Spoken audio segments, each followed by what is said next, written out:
Hello everyone. In this video I'd like to talk about some do's and don'ts of record collecting. My goal is to pass along some bits of knowledge I've picked up in my years of music listening and record collecting, and hopefully it will make your pursuits with the hobby more enjoyable. I'm going to cover a lot of topics, and if there's something I touch on quickly that you have a question about or would like me to cover in more detail in another video, just leave a comment. I'm happy to take a look.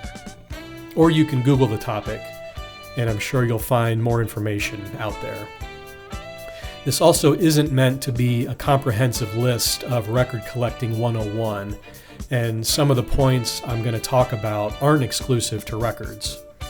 If you collect CDs or cassettes, or even if you just stream, a lot of these tips are adaptable, and I hope this presents a different perspective and will help you enjoy the hobby of music. So let's get started. Starting out, I would recommend do accessorize. There are a lot of unnecessary products out there related to vinyl and turntables and music collecting, but there are also a lot of items that are more like tools in your arsenal that can be very helpful. And I'll go over some of the products that I find useful. First and foremost, you'll want some record cleaning fluid and a couple brushes. Most record shops sell these, or you can get them online. The two types of brushes you'll want on hand are an anti-static brush for dry cleaning and a larger padded brush that you can use for a quick wet clean. I did a video called How to Clean a Record the Right Way, where I go over the process for a thorough clean. But if you want to do a basic clean, you can use the anti-static brush to sweep dust off a record, or you can put a few drops of cleaning fluid on the record and take the larger brush and do a quick clean. Never soak your record in cleaning fluid. This is for a basic clean only, and you should be minimal with fluid.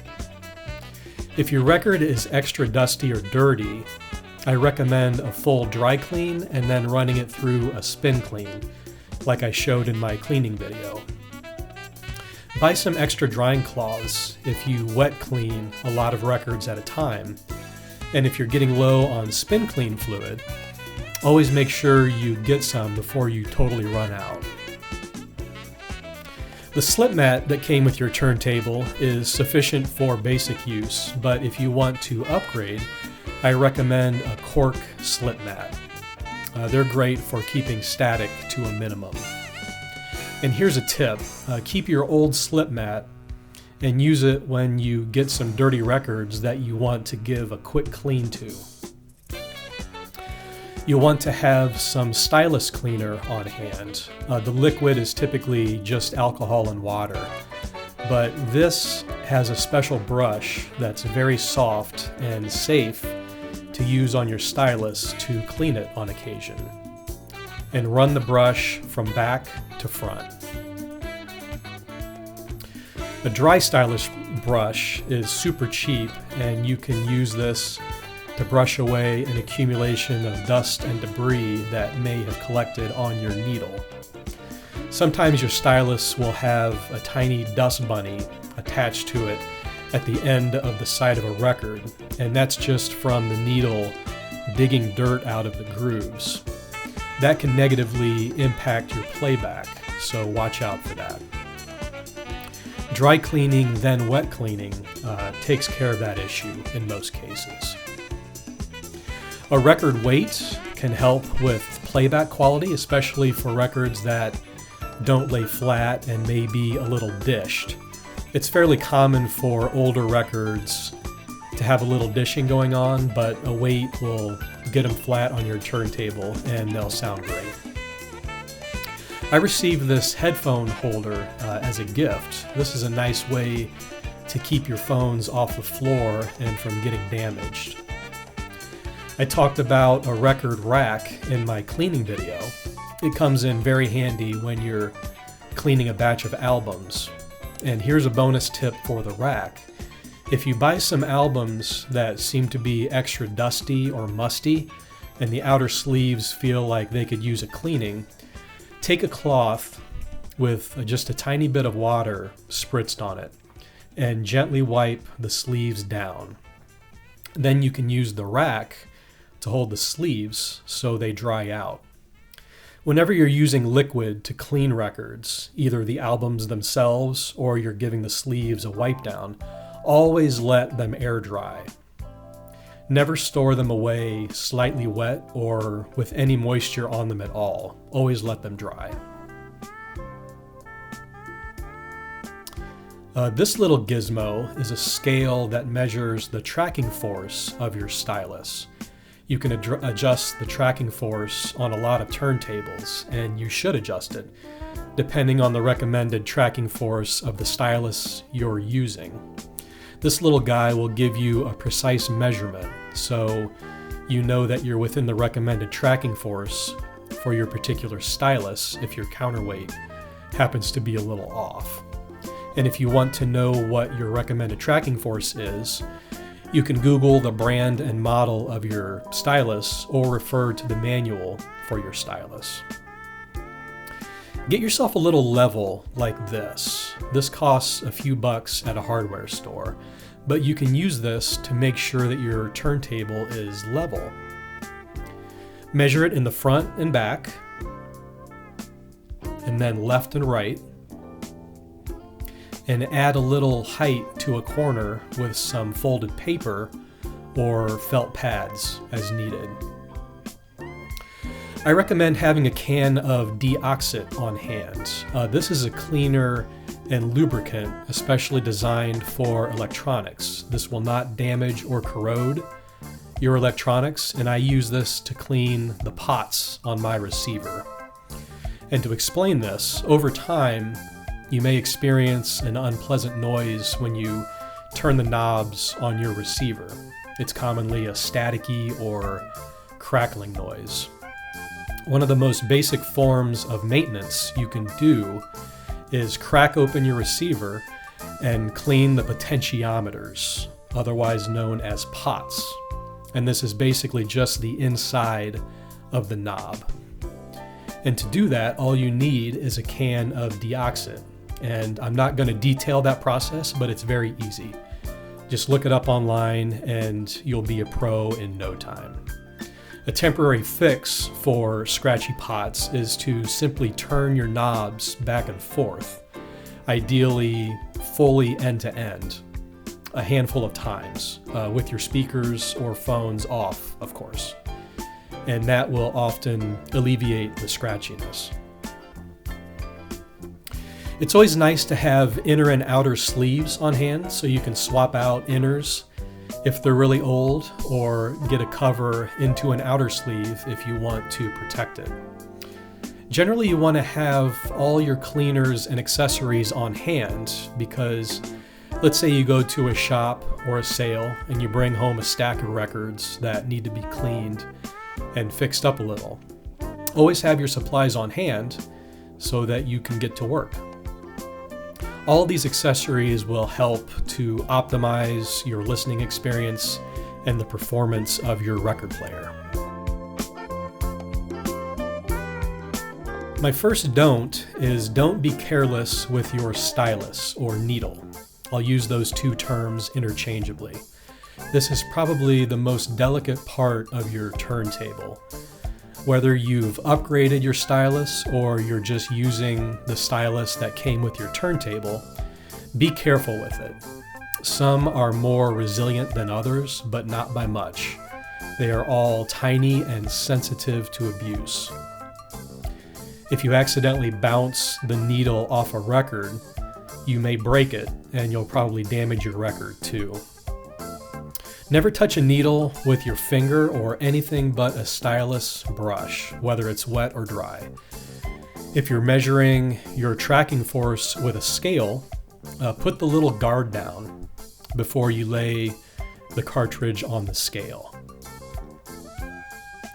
If you're going to manually lay the needle down on a record, be extra careful to lay it down gently, but better yet, always use this little lever to drop and raise the tone arm. And also be aware of how sensitive the lever is. Mine happens to be not very smooth, but I know that and I compensate. I'm even extra careful with the lever. Don't try to play a record if it's cracked, extremely warped, or otherwise damaged. There are ways to fix warps in records, but please exercise caution and just keep damaged records off your turntable. When your record player isn't in use, always clamp the tone arm down. I do that even before I take a record off the turntable, because that's when you may bump the tone arm and send it flying towards the platter. You can also put the little stylus guard down to be extra safe. If your turntable doesn't have a clamp for the tone arm or it broke off, replace it, or even hook up a twist tie as a makeshift clamp.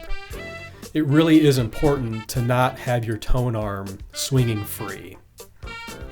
Obviously, no food or drink around the turntable, and as much as your cat may love the wonders of the turntable, keep them away. You'll thank me for it. Do handle your records with care. This may seem obvious, but it's very important if you want to keep a nice collection of albums. And this applies for any physical media, movies, games, whatever you got. And it also applies to any collection size, whether you have a handful of records or shelves full. Take care of them. Make sure your hands are clean before handling a record, and know how to hold a record. Put your middle finger in the center of the record on the underside where the hole is. It's important when you put a record on your player, line up the hole with the center spindle before you try to drop the record. Otherwise, you're going to get spindle marks all over the label of the record, and that doesn't look good. Always hold a record by the edges. If you have to lay a record down on a table or something, ideally put something underneath it, like a towel or an inner sleeve, so the record doesn't get scratched up. Don't leave records on the turntable. Always put them away. Make sure they're actually in the inner sleeve inside the cover. I see records between the cover and inner sleeve a lot. It's a good rule of thumb to just handle your records as little as possible. Keep them in their covers and off the turntable unless you're listening to them. As far as record storage goes, never stack records on top of each other long term. They'll get warped that way and you'll cause premature age to the sleeves. Always store them vertically on a shelf or in a crate. If you use crates, ideally you want to use crates that stack with your records completely inside the crate. Do not stack crates if the top of the records are over the top edge of the crate. They will warp. Cube storage from IKEA is great for records. The records fit beautifully on the shelves. At one time, I had a 4x2 IKEA cube shelf, and I installed a sash curtain rod right on the front of the shelf, and I put a light blocking curtain on it to protect the records. Always keep your records away from sunlight.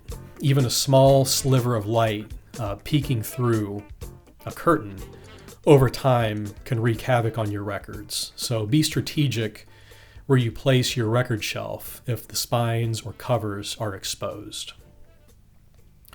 Store your records in a climate-controlled environment with low humidity and moderate temperature. It's very common to see a moisture line or waviness on a record cover. That means it was probably sitting in a basement for years. If the record itself has water damage or it has a musty smell, it really impacts the value of the record, and you'd want to give it a good cleaning before you attempt to play it, provided it's not damaged. And if you're lucky enough to get one of these old inner sleeves with a record, hold on to it. Number one, because it's a cool relic, and number two, because it has good tips for record care printed on it. Don't wet play a record. Don't do it. Wet playing a record involves keeping the record completely wet during playback, either by spritzing the record with a spray bottle or constantly dripping water or cleaning fluid near the stylus as the record plays. Don't do it. I can speak from experience. I wet played records infrequently on gear I used to have, and I did it because wet playing cuts down on surface noise if you have a record that's noisy, has a lot of pops and crackles. But I'll offer this advice. If you have a record like that, upgrade to a nicer copy and avoid wet playing. The amount of liquid involved in wet playing is not good for the stylus, and you could end up damaging other parts of your turntable. So just don't do it. It isn't worth it. Do learn about records. Learn about the hobby in general, and learn about what interests you most about records or whatever media you're into. If you like records, read through the manual that came with your turntable. If your turntable has a counterweight and an anti-skate adjustment, learn what those do. If your turntable has other features and settings that you can tweak, learn about what they do. Go to YouTube, ask someone in a record shop, or find whatever makes you comfortable to learn. Because with any hobby, knowledge is power, and you really get the most out of any hobby when you're knowledgeable. If you're interested in buying records but don't have a lot of experience, I suggest going to sales and just start flipping through records and pay attention to what artists you're seeing. And once you do this enough, you start to learn what records are worth, which artists are scarce, and which ones are common. eBay and Discogs are great resources to get familiar with prices, but it's important to look at sold items, not items currently for sale. Looking at sold items will give you an idea of what records have recently gone for. If you have a unique or specific pressing that you want to research, Discogs lists separate entries for different pressings. And on eBay, you can search a record title and some additional information like pressing plant or year to hone in on what you want to find.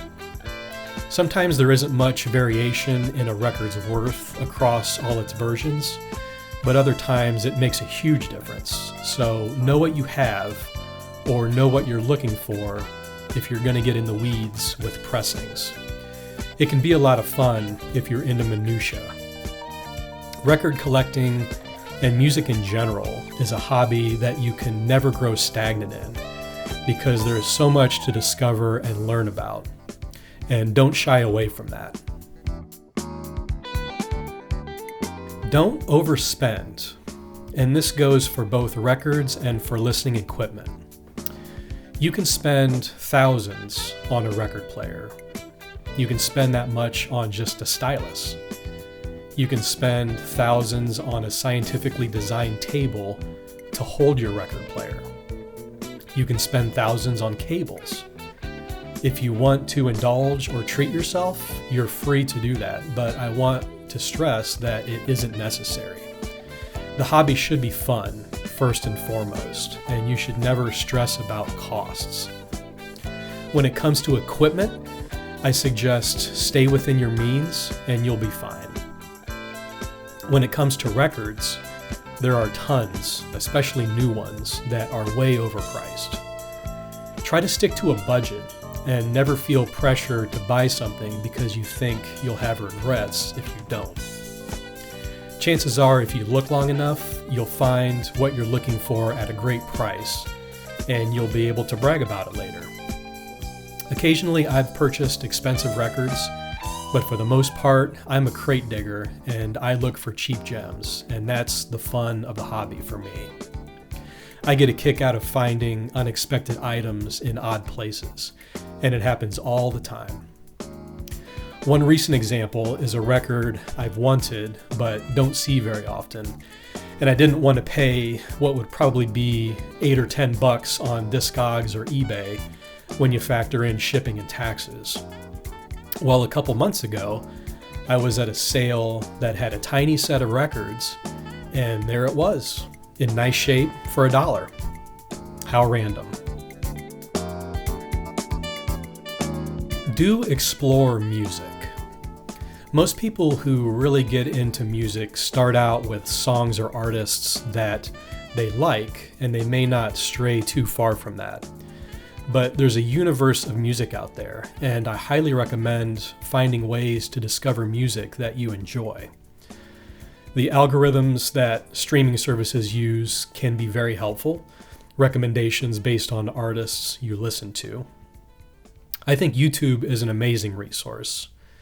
Search some songs that you like, and then look at the list of related videos listed for that song. Rabbit holes for days. AllMusic is an excellent online resource for music research. It's essentially a massive relational database where you can really go into the weeds.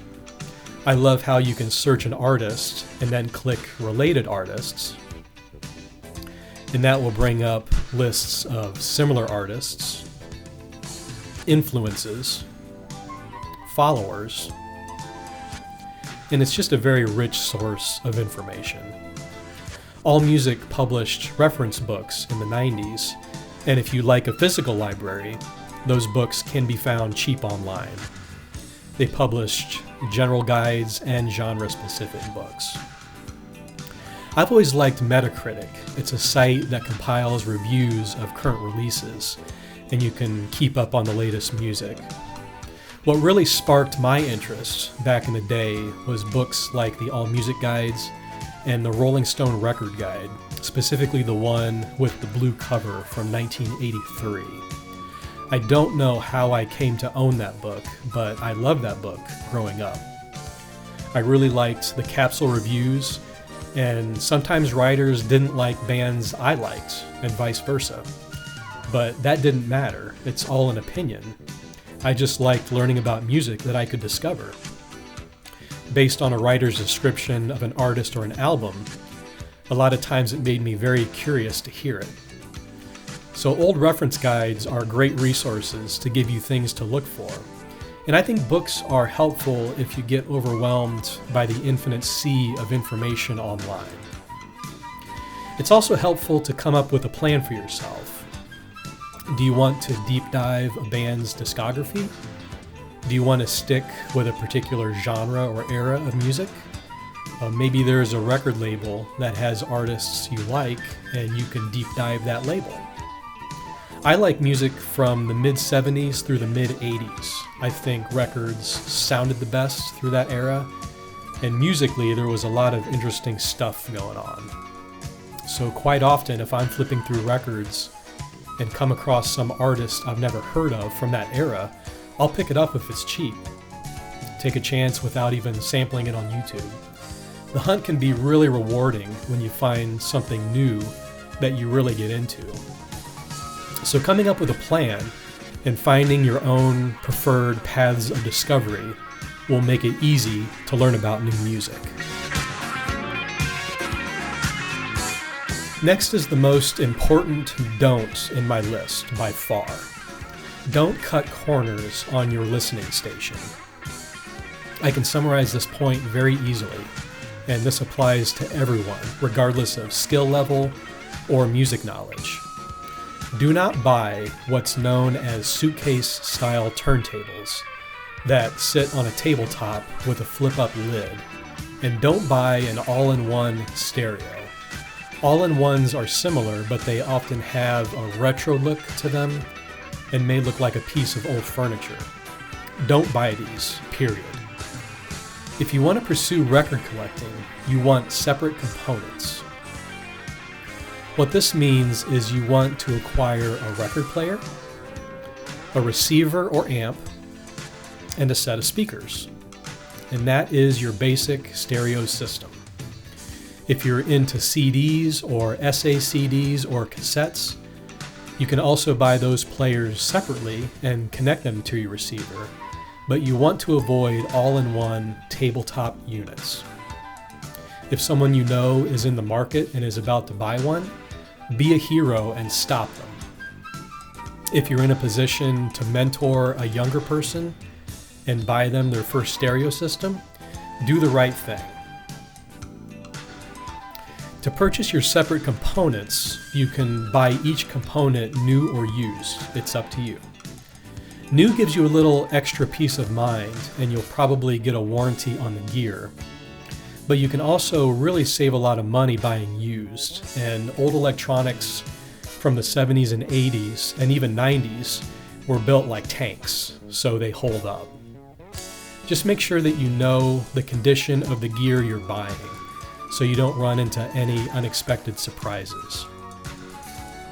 A lot of record shops sell used gear, and often they'll let you know if a product has been tested or serviced. They'll have a little history on it.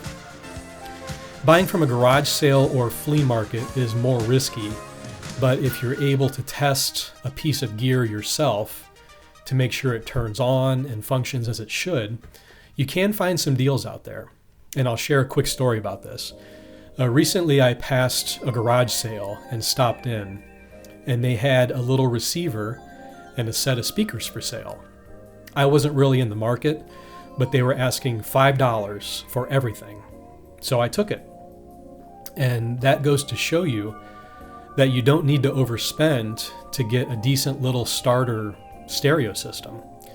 But with a nice turntable, your listening experience will be way better than a suitcase record player. Talking specifically about turntables and what to look for, I mentioned earlier that you can spend thousands on a turntable, but don't if you're not in that position.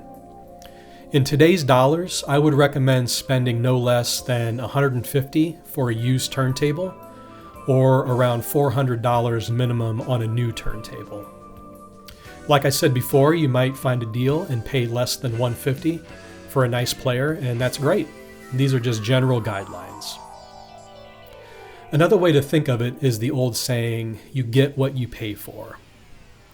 When in doubt, if you're not confident in taking a gamble or you just don't know a lot of specifics about gear, save a little, and that will give you extra insurance that you're buying good equipment.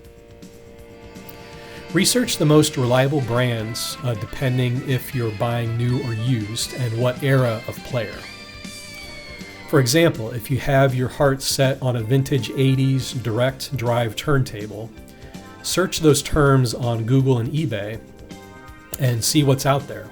Get a feel for the price range you'll be looking at and what brands to look for. I think a decent rule of thumb to use is to look for a turntable that has a tone arm counterweight, which if you're not familiar with, you can learn how to adjust this counterweight. If you have a record player with a counterweight, you have the option to change out your cartridge if you want to. Players without a counterweight essentially have a fixed cartridge, so a little less versatility there. It isn't essential to have a turntable with a counterweight, but generally it's a decent indication that it's a good player. I also recommend to purchase a turntable that has a dust cover. If you're not planning to DJ and you're looking for a typical home listening setup, it just makes sense to have a dust cover. It will protect all the important parts of your record player that would otherwise be exposed and may be damaged. And I also keep a towel over my dust cover for added protection.